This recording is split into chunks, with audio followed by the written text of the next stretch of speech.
Let's get to Congressman Randy Hultgren. He's doing a lot of good work there in Washington, D.C. and hanging on, and we want to get his take on this budget. Good morning, Congressman.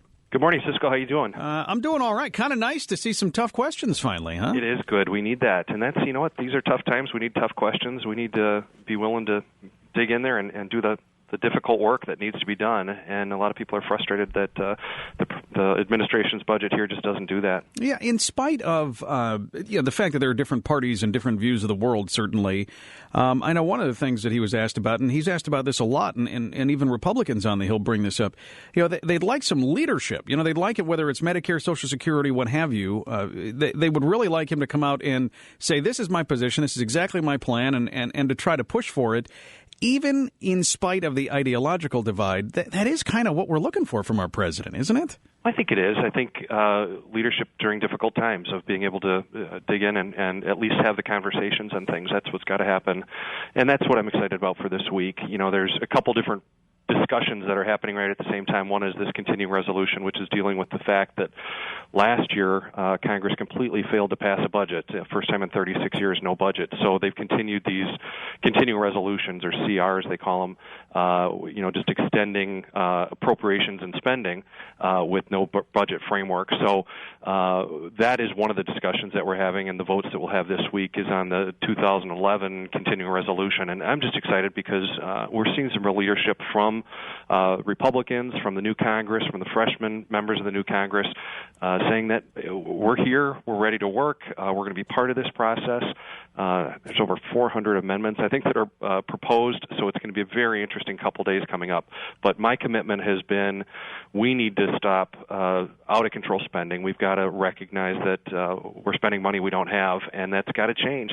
Unfortunately, the President's proposed budget for 2012 for next year just continues out-of-control spending and has no real answer for how we turn things around for our future, for our kids and our grandkids. And no, Congressman, I beg to differ with you. The President and his budget director have both said this budget shows that we're determined to live within our means. I don't know what you're seeing, but they say they're being very fiscally responsible here. Well, and that's what the amazing thing is, and that's we all have to be so careful. It's easy to get pulled into this of thinking that, if we just spend the same amount that we spent last year, that's a cut. No, it isn't. When they had these huge stimulus, bailouts, everything else that was poured in over the last couple of years, the numbers from the last couple of years are a significant reason why we are in such serious trouble. Now, I'll say that both parties have made mistakes. Both parties have spent money that we don't have. But what I'm excited about is I'm seeing Republican leadership here in the House and freshmen being involved directly in that, providing some of that leadership. And really it was our freshman class, 87 of us, who stood up and said, we are demanding that we have a $100 billion reduction of spending from the president's levels from what he had proposed in 2011, which is real cuts. You look at even Wall Street Journal had a great editorial today talking about just how serious is the president when you look at these numbers, and it's hard to believe that he's very serious about this, and yet Republicans are serious.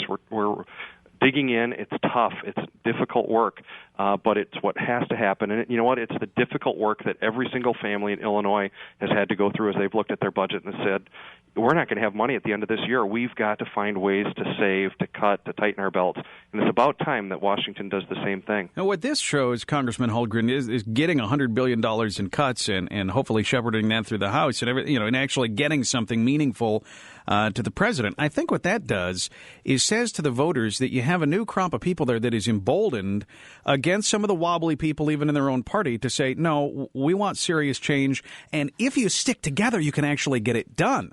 That's pretty encouraging to me. It is. And, I think that's exactly what our role is as the freshman class who has been sent here on a mission. And we've made that very clear that we are willing to do the difficult work. This is something that government isn't used to, of saying no, of saying we need to find areas where we can cut and save, and recognize that you just can't keep spending money you don't have. Sooner or later, someone has to pay the bills. And that someone right now is our kids and our grandkids and our future that is slipping away. So I'm excited to see that we are standing up and we're saying, hey, we're going to be adults in this room. We're going to be a part of providing a solution. It may not happen overnight. In fact, it most certainly won't happen overnight, but we are going to provide that process of how we get back on the right track. And we're seeing that the American people are excited about that and shocked, that we're actually doing what we said we were going to do. And I'm just encouraged. Our freshman class continues to meet weekly, of just holding each other in check, of saying, are we doing what they sent us here to do? And we're convinced that we are, and that we're a significant reason why this week we're going to have a vote to have a $100 billion cut from the current budget just for the next 7 months. That is huge, and it's absolutely the step in the right direction, and it's how we're going to get our way back out of this. No, we need more for 2012 too. So yes, we do. Take the momentum. This is just the first step. That's the first thing I'll say too. What I'll say is, this is the first step. We've got so much more that we need to do. But as we are getting out there and taking these important, courageous steps, then that gives us the ability to step forward in 2012 and continue that work. All right, Congressman Randy Hultgren, always appreciate talking with you. Cisco. Great to talk to you. Thanks for all the good work you're doing there. Thank you. We'll talk to you again soon.